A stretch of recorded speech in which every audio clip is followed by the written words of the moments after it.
এখানে আর একটা সমস্যা আছে। ওই যে দেখো, আসলে কি তোমরা বলো হাদিস হাদিস আহলুল হাদিস আহলুল হাদিস, কি জানো? হাদিস মানা যাবে না, মানতে হবে সুন্নাত। বা আছে না নাই? এটা আর এক ঝামেলা। এতক্ষণ কষ্ট মষ্ট করে তদবির করে বুঝালাম আহলুল হাদিস না কেন, এখন আবার আর একটা কৌশল।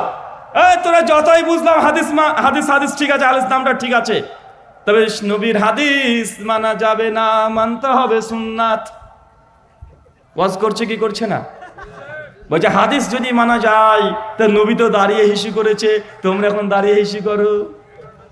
নবী তো 11 জন বিবাহ করেছে, তাই তোমরা আহলে হাদিসরা কেন 11টা বিয়ে করো না?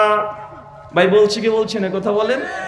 অতএব বোঝা গেল সব হাদিস মানা যায় না, বরং সুন্নাত মানতে হয়। হাদিস মানলে 11টা বিয়ে করা লাগে, হাদিস মানলে দাঁড়িয়ে প্রস্রাব করা লাগে, কারণ এগুলো হাদিস, এগুলো সুন্নাত নয়। আছে না নাই? একটু জবাব দেব? আমার জবাবটা একটু উল্টাপাল্টা জবাব ভাই। Tit for tat, anti venom for কি, এগুলো আপনাদের তাবিজের মতো কাজ করবে, পকেটে রেখে দেবেন। যখন প্রয়োজন হবে মাঝে মাঝে এক একটা ব্যবহার করবেন, দেখবেন মুখ টুক বন্ধ হয়ে যাবে। মানে হুজুররা বাড়ি বন্ধ করে দেয় না, জিন ভূত ঢুকতে পারবে না। তো আমি কিছু কিছু তাবিজ দিয়ে দিব, যখন হুজুর এই কথা বলবে আপনি পাল্টায় তাবিজগুলো ব্যবহার করেন, হুজুরের মুখ কালো ফ্যাকসা হয়ে যাবে, উত্তর দিতে পারবে না, শুধু খুব উল্টো পাল্টা বলছি দেখে নেবো তোকে বলে চলে যাবে। যারা বলছে নবীর হাদিস মানা যাবে না, মানতে হবে সুন্নাত, কেন? হাদিসে আছে 11টা বিয়ে করা, হাদিসে আছে দাঁড়িয়ে প্রস্রাব করা, অতএব হাদিস মানা যাবে না, সুন্নাত মানতে হবে। প্রশ্ন করুন, হুজুর হাদিস কাকে বলে? হুজুর খুশি মনে বলবে নবী যা করেছেন, যা সমর্থন করেছেন, যা অনুমোদন দিয়েছেন তাই হচ্ছে হাদিস, তথা রসুলের কাজ, রসুল যে কাজ করেছেন, যেটা সমর্থন করেছেন এবং যেটা অনুমোদন দিয়েছেন, এটা হচ্ছে কি হাদিস। এখন বলেন হুজুর সুন্নাত কাকে বলে? তো হুজুর সুন্নাত বলতে বোঝায় নবী যে কাজ করেছে এটাই সুন্নাত। কথা কি বুঝতে পারছেন? বোঝা যাচ্ছে না? নবী যা করেছে এটা কি সুন্নাত। হাদিস কোনটা? নবীর কাজ, কথা, কাজ এবং সমর্থন, এটা হাদিস। সুন্নাত কোনটা? নবী যা করেছেন এটা সুন্নাত। দাবি কি হাদিস মানা যাবে না, সুন্নাত মানতে হবে। টেবিলটা উল্টে দেন, নবী যে কাজ করেছে সেটা কি জানো? কি? সুন্নাত। নবী যে কাজ করছে সেটা কি জানো? সুন্নাত। তো নবী তো 11টা বিয়ে করেছে, এটা নবীর কর্ম, তো বিয়ে তুই কর, তুই তো সুন্নাত মানার দাবিদার। বোঝা গেল না? বুঝতে পারছেন না ভাইজান? সুন্নাত মানার দাবিদার তুমি বলছো নবীর সুন্নাত মানতে হবে, হাদিস মানা যাবে না। সুন্নাত কি? নবী যে কাজ করছে এটা সুন্নাত। তো তুমি সুন্নাত মানবা, হাদিস মানবা না। তো নবী একটা বিয়ে করছে, আমাকে বলছে কেন? বিয়ে করো তো তোর দরকার রে বেটা। নবীর কর্মই সুন্নাত। নবী দাঁড়িয়ে পেশাব ফিরেছে, এটা নবীর কাজ, এটা সুন্নাত কর্মের দিক থেকে। তো এই আমলটা কে করবে? তুই না আমি? তোমাকে করতে হবে। তো উল্টো বুঝলি রাম, সাধু সাবধান, মানে তার সমস্যা আমার কাছে চাপিয়ে দিচ্ছে। আমরা বলছি হাদিস মানতে হবে, আর হাদিস মানার কোয়ালিটি আছে।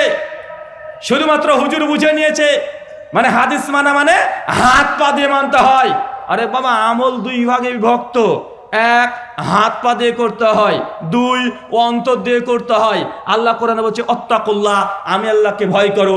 আল্লাহকে ভয় করা এটা ইবাদত কি ইবাদত নয়? এখন কি হাত পা দিয়ে করেন না মন থেকে বিশ্বাস করেন আল্লাহকে ভয় করছেন, এটা ইবাদত? কোনটা? তওবা করা ইবাদত কি ইবাদত না?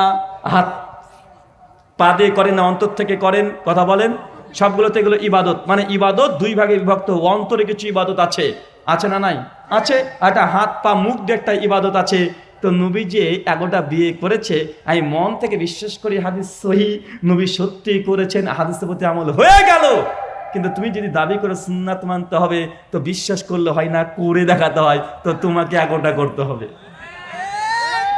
নবী দাঁড়িয়ে পেশাব ফিরেছে, এটা হাদিস, এটা হাদিস, এটা আমরা বিশ্বাস করি করেছে। সেই বুখারী 224 নম্বর হাদিস। নবী একটা নোংরা স্তূপের ধারে গেলেন, নবী বসলে সেখানে নোংরা কাপড়ে লেগে যেত, নাপাকি হয়ে যেত। আল্লাহ দাঁড়িয়ে পেশাব করলেন, এটা বুখারীতে আছে। তার মানে বোঝা গেল যদি সমস্যা হয় তাহলে আপনি দাঁড়িয়ে পেশাব ফিরতে পারেন, সব সময় না। মানে আপনি মোটরসাইকেলে অ্যাক্সিডেন্ট করেছেন, পায়ে একদম ব্যান্ডেজ করে দিয়েছেন, এখন আপনি বসতে পারেন না, দাঁড়িয়ে দাঁড়িয়ে হুস্যু করে দেন। কথা বুঝতে পারলেন না ভাইজান? মানে এটা বিপদে, এটা কোন সময় কথা বলেন, বিপদে। তাই সব কিছু থেকে বোঝা যায় বেচারা তুমি যারা বলছো হাদিস মানা যাবে না, সুন্নাত মানতে হবে, রিক্সে বেটা তুমি আছো, আমি নাই। হাদিস কাকে বলে?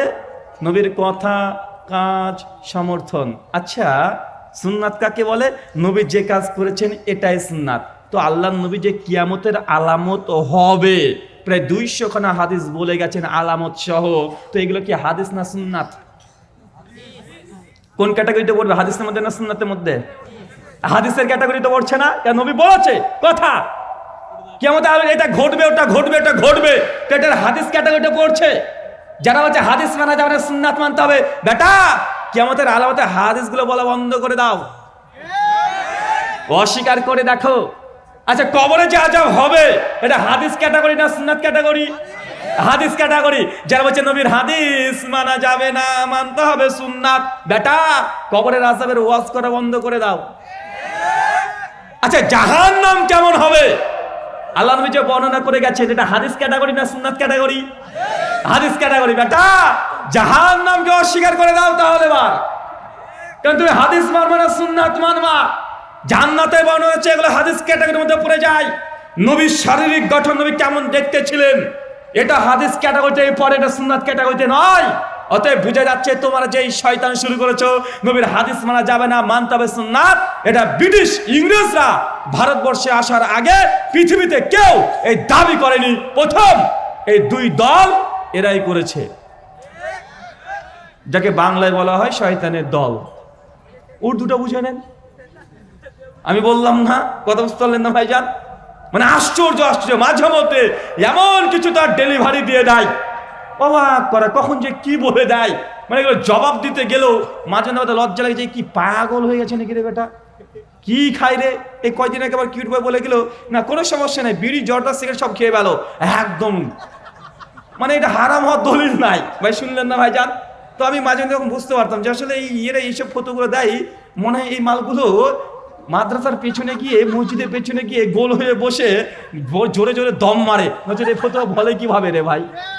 আরে ফতোয়া দিচ্ছে যে সিগারেট বা বিড়ি জর্দা খাওয়া হালালের পক্ষে কোনো দলিল নাই, এই জন্য এগুলো হালাল। ভাই ফতোয়া দেয় নাই ভাইজান? তো তখন বুঝতে পারলাম আসলে তোমরা এইভাবে তোমরা ফতোয়া লিখতে বসো, এই জর্দা 350 মেরে দিয়ে পেছনে গিয়ে বিড়ি সিগারেট খেয়ে, তো এগুলো নিয়ে যদি ফতোয়া দিতে বসো তাহলে অস্বাভাবিক তোমার দ্বারা কিছুই না, তোমার কাছে সবই জায়েজ হয়ে যাবে। তখন থেকে বুঝতে পারি যে না, বেচারা ঠিকই আছে, যা বলছে বলতে দাও, নচেত এদের পীর কিভাবে আল্লাহর দরবার থেকে রূহটাকে ছিনিয়ে নিয়ে চলে আসে।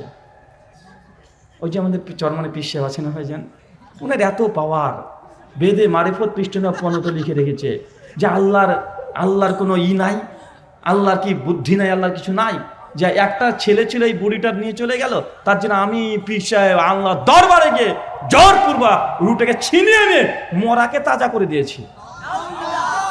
আল্লাহর দরবার থেকে রুহ নিয়ে আসতে পারে, কিন্তু ভোটে বেচারা হেরে যায় বারবার, ব্যালেট গুলো এই কাপ থেকে এই কাপে নিয়ে আসতে পারে না। আছে না নাই কথা বলেন? মানে যত কারামত, মানে ওই পীরের নাকি এই কারামত, এই কারামত, এই কারামত, কারামতের শেষ নাই। তো এতই যদি কারামত হয়, পীর সাহেব তোমার নাতির খতনায় অটোমেটিক করে দাও তো দেখি, এত তুমি পারো, এত এত কারামত। আমি বলেছিলাম যে এত যদি পীরের যদি কারামত হয়, তাহলে এক কাজ করেন পীর সাহেব, আপনার যে নাতি আছে ওর খতনা করে দেন কারামত দিয়ে। আজ পর্যন্ত কোনো পীর এই কারামত দেখেছেন? কথা বলেন। ভোটে আজ পর্যন্ত জিততে পারে না, এরা হচ্ছে হাক্কানি পীর। আল্লাহ সুবহানাহু ওয়া তাআলা এই উম্মাকে এই কথাগুলো আমি জাস্ট ফান করে বললাম না, আপনাকে বোঝানোর জন্য বললাম এই ধর্মের নামে কি চলছে।